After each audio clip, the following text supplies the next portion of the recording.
Welcome to the Reduce Cyber Risk and CISSP Training Podcast, where we provide you the training and tools you need to pass the CISSP exam the first time. Hi, my name is Shon Gerber, and I'm your host for this action-packed, informative podcast. Join me each week as I provide the information you need to pass the CISSP exam and grow your cybersecurity knowledge. All right, let's get started. Giddy up. Hey, y'all, it's Shon Gerber again with Reduce Cyber Risk. I hope you're all having a wonderful day today. It's a great day in Wichita, Kansas, the heartland of America, basically smack dab in the middle of the United States. So, yeah, it's pretty flat here. It's pretty hot here, but it's July 8th. Hey, we just wanted to go over, we're going to be talking about in our CISSP Cybersecurity Integration Data Communications. And then in our CISSP training, we're going to get into implement secure communication channels. And then in our exam question, we're going to get to point. It's not from like point A to point B. It's a different kind of point to point. And then the OSI layers. All right, before we get started, I want to just throw out a plug there for my CISSP training that you can find on udemy.com. You can check it out there at Shon, S-H-O-N, Gerber. And I have CISSP training, CISSP certification training you can find specifically on Udemy.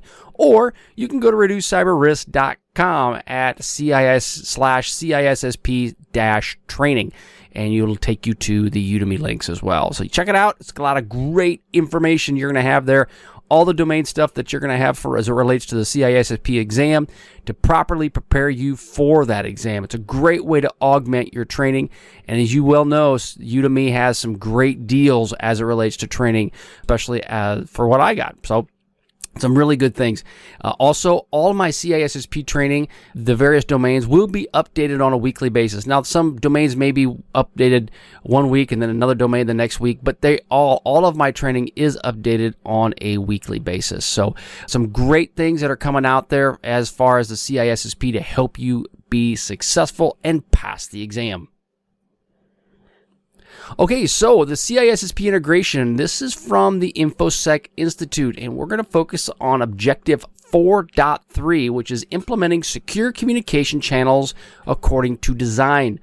And the topic will be specifically data communications. Now, as you're dealing with different communication protocols, you're going to hear some different terms, and it's important to understand what these terms mean. You'll hear these terms thrown out like SSL and TLS and all of that. Not TLC, which is tender loving care. It's different. It's transport layer security. Yes, security.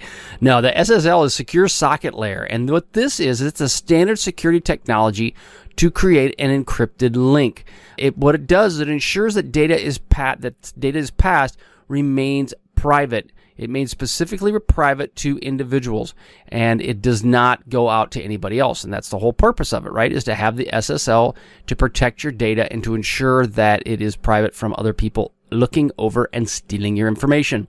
It is also considered an industry standard to protect online transactions. Now, SSL has been moved on. It's still considered a industry standard. However, the new version of SSL is what we call TLS, which is Transport Layer Security. And they have TLS version 2 as well as one of the key points that are out there. But it is the newest version of encryption, TLS is, and it utilizes symmetric cryptography. Basically, there's two layers. There's a TLS record and a TLS handshake. And those are the aspects around the security. But so you'll hear a lot of the synonyms where, you see, third grade education. The SSL secure socket layer is being used synonymously with TLS, but everybody has moved on in most cases. If you are dealing with the next level of security is around TLS, and it's the next area. I said that twice. I know that's kind of not really cool, but anyway, just did. All right, then there's another product out there called Swipe, which is your Swipe IP security protocol, and it's little s, little w, capital IP, and then E. You gotta love how they make these fun little things. Swipe. It provides confidentiality, integrity, and authentication of network traffic. It does not, however, handle policy and key management. That has handled outside of the specific Swipe protocol. So that is those just specifically. Swipe encapsulates each IP datagram, okay, to be secured inside the Swipe packet. So basically the IP datagram, which we talk about in the different levels of the OSI model and so forth, the IP datagram will be secured inside the overall swipe packet, and that's where it encapsulates it and wraps it up in a pretty little bow. But that is the swipe IP security protocol. SET is a secure electronic transaction, and what this is, it's a communication protocol standard for securing credit card transactions. SET is a secure electronic transaction, and it's a communication protocol standard for securing credit card transactions. And so that's what you'll see typically when you're using credit cards. Now, as in the United States, many other countries, I just got back from China, they don't really use credit cards. They use their product called WeChat or Alipay. And it's the same concept, but it has to be tied to a bank account specifically within China. But it's what they utilize, at least in the United States, for secure electronic transactions. It has a set of security protocols, and its SET user provides an electronic wallet or digital cert that basically puts you who you are. And if that's kind of how the whole basically ties you to the individuals through that digital cert. Digital certificates and signatures are amongst the purchasers, the merchant, and the purchaser's bank. And it's just kind of how the digital signature works between them all. But that is utilizing the term or the protocol, security protocol of SET, Secure Electronic Transaction. Then there's PAP, which is the Password Authentication Protocol. Now this is a password-based authentication protocol used by point-to-point protocol, or PPP, triple P. You just heard PPP. It's considered a weak authentication scheme, and it's not one that typically is used as much, but it still is used. It's just not, you wouldn't want to use it for your main authentication or your main type of authentication scheme that you're working with in your organization. It does transmit unencrypted passwords over the network, so hence that's kind of why it's not utilized as much. There are some others, which is the Extensible Authentication Protocol, which is EAP. You have your Secure Remote Procedure Call, which is S-RPC, and then CHAP, which is your Challenge Handshake Authentication Protocol. Now, as far as the CISSP is concerned, I remember seeing all of these. You will come to some level of understanding around all three of these pieces, or all of these various levels of authentication protocols and security protocols. They are on the CISSP exam, guarantee. Now, some may not be on it, some will be on it, but they do cover these in different aspects on the CISSP exam. So be prepared for that and understand how they are used. The key point around this again in the exam is that you will see they utilize these in ways that are kind of designed to trick you up a little bit.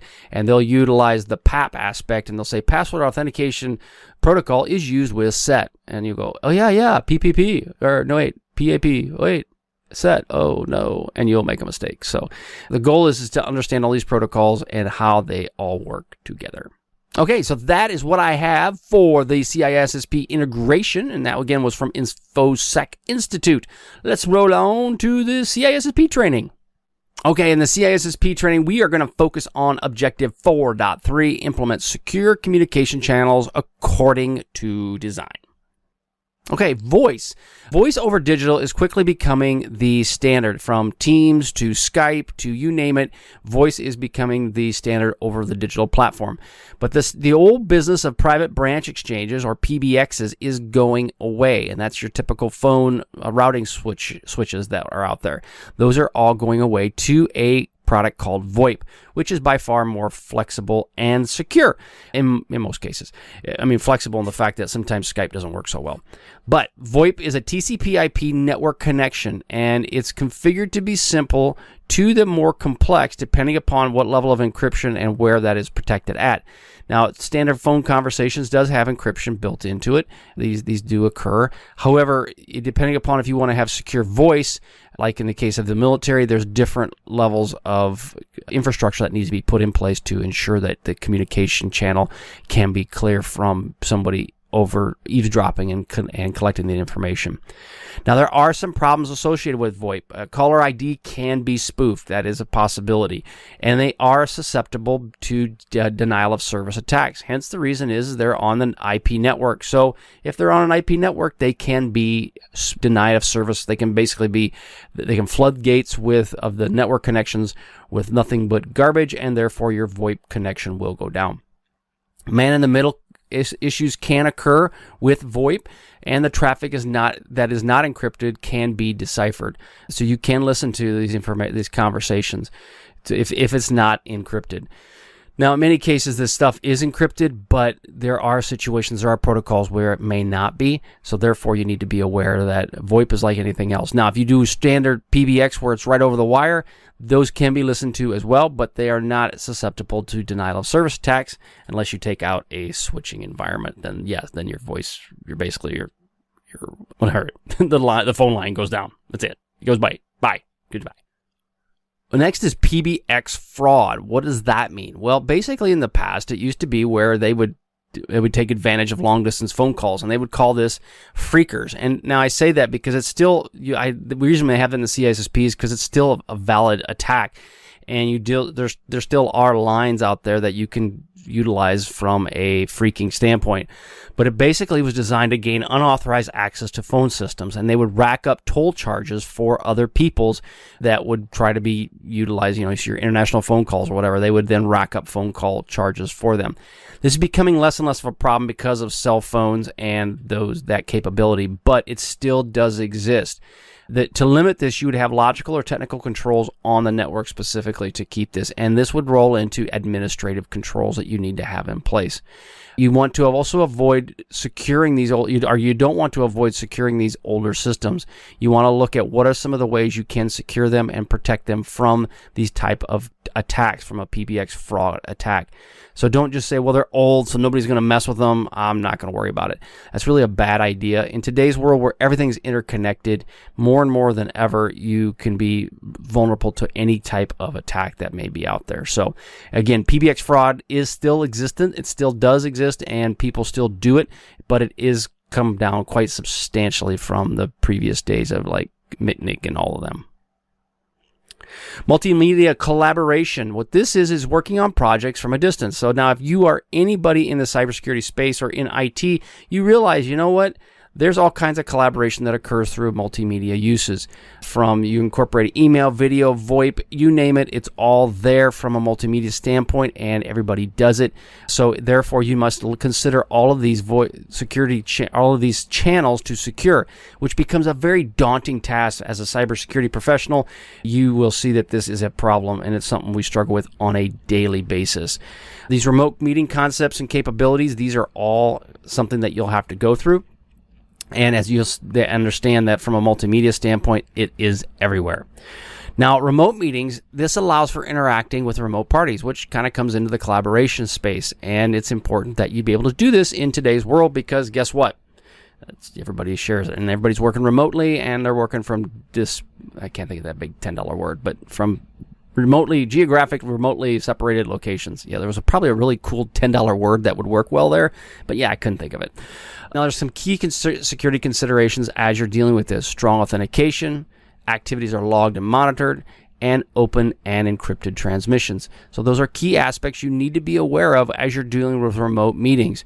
And also understanding who's listening in. And if there's somebody that logs into your remote meeting that you don't know who it is, you might want to boot them out until you can figure out who they are. Because guess what? A lot of people drop in. I used to do that. We would drop in on phone calls, conference calls, but see, it was before Skype where they'd have a phone number pop up. And so therefore they wouldn't know who we are. We would just log in and listen. Instant messaging. What this does is this allows for real-time chatting, right? So this is the ability for you to have real-time chatting through a digital media platform. And everybody does instant messaging in some form or another. It could be from when you're on Facebook, it could be in various aspects, but allows you to have instant communication back and forth through a texting environment. Now, it is possible to do file transfer through instant messaging. And so from a security professional, you need to be aware of that. And can you send voices? Can you send pictures? Can you do all of those aspects can be put, and they're all done in potential unsecured environments. Sending social security numbers or PII, personally identifiable information, over texting is a bad idea typically. There's some key security considerations that you need to keep in mind. It's careful communications on what you put in a text, because guess what? If you put in a text, it's going to come out. They always do. They never ever not come out. They always do. You also need to have records management, because these records, they go everywhere and you will run into them. They get legs and they move. So understand the records aspect around this. Also, you need to limit your encryption as it relates to, or it has limited encryption, I should say. the aspect of text messaging. Some text messaging, depending upon the application you use, does have a little bit of encryption involved with it, or does have encryption, but in most cases these do not. The only encryption they have is the encryption through the telephone network, the CDMA network. In most cases there is no encryption from a texting standpoint. Many are public services such as Slacks, Hangouts, etc. And so when you send this out, your text, it's going to the cloud, it goes to a server, which everybody potentially could have access to. At least at a minimum, the administrators have access to it. So there is no privacy. There's very limited to no privacy when it comes to texting. Snapchat, all of those things do get legs and move. So as a cybersecurity professional, it's important for you to make sure that you teach people that this is a situation. And working on your CISSP, especially, you need to understand how that all plays into the overall game. Securing the email, you need to address this with your security policy. There are some acceptable policies for email that you need to put in place. And as you're looking to secure your email, there are ways to do this through PKI, which is your public key infrastructure. You can get digital signatures on your email, which will help protect it. But you also can have access controls. Do you allow OWA, like is your Outlook web access? You basically your online capability to your email. Do you have multi-factor in place on your email that's available online? And so those are key considerations. And also, as you're dealing with privacy around email, it's important to consider how do you protect your company's email as it relates to GDPR. So it's important that you have that in place as well. So you as a cybersecurity professional working on your CISSP, you need to understand and be cognizant of these different aspects around privacy and what you should do as far as dealing with the email. Also understand, as a security person, you should not have access to email. Or people's emails. You should have that all run through your legal and compliance teams if you have them. If not, and you are the person, then you definitely need to run that through legal before you do anything along those lines. As your backup and records management, keeping emails until the apocalypse is just a bad idea. So you need to consider purging those emails when it's appropriate. Do not keep that stuff. Again, from legal considerations, it's important to understand that you don't need all that forever. Now, if your company puts it on legal hold where you have to maintain it, well, then obviously you have to keep those emails for whatever reason.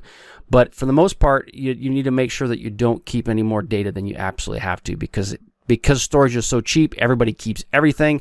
It opens you up for a lot of different issues, especially legal and litigation issues. So just kind of keep that in the back of your cranium.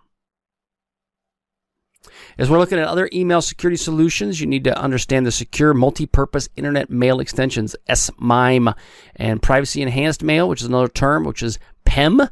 And then your Pretty Good Privacy, which is PGP, which you'll see from an encryption standpoint for your email, works typically from most of those providers that provide you some level of email protection. The PGP is typically used for the third-party types, and SMIME is used for the more like your Outlooks and so forth.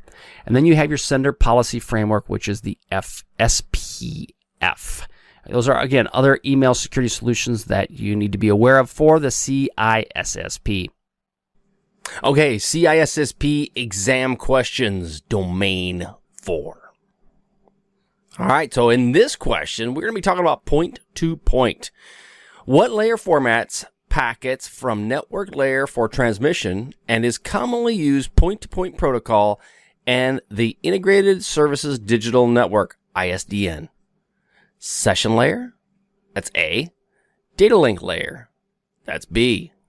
Application layer? That's C. Network layer? That's D.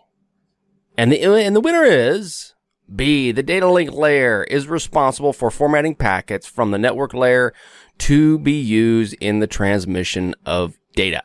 So yes, as the data link layer, that is the one that puts them all together when you're dealing with the OSI model, the 7-layer burrito, and puts it all together to get it shipped out the door. All right, so now this question is about the OSI model. What layer, which you almost last one about the OSI model too, but what is the layer 3 of the OSI model? A, transport layer. B, data link layer. C, physical layer. Or D, the network layer. And the answer is D. The network layer is the layer 3 of the OSI model, situated between the data link, which is layer 2. Okay, so if you can see the video, you got layer 2. Actually, layer 2 is down here, layer 2. And then you have layer 3, which is the data link layer. And then you have transport layer, which is above that. Okay, that is the different models of the OSI 7-layer burrito. Layer 3 of the OSI model is the network layer. All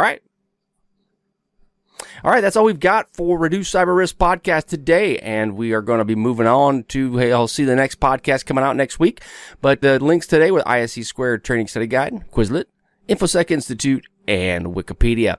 All right, I hope you enjoyed this podcast. Also remember that there's training available for you at reducecyberrisk.com/CISSP training, or you can check out my videos on udemy.com, which you'll get a great deal by going to udemy.com, and you'll get updates from what's happening within the CISSP on a weekly basis.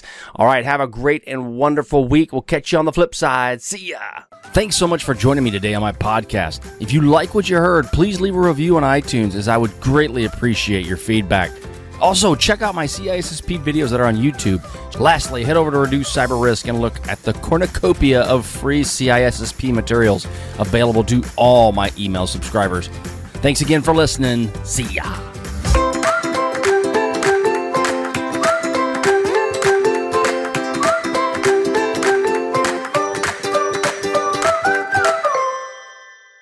Thanks so much for joining me today on my podcast. If you like what you heard, please leave a review on iTunes, as I would greatly appreciate your feedback. Also, check out my videos that are on YouTube. Just head to my channel, CISSP Cyber Training, and you will find a plethora of content to help you pass the CISSP exam the first time. Lastly, head to CISSPCybertraining.com and look for the free stuff that is only available to our email subscribers. Thanks again for listening. See you.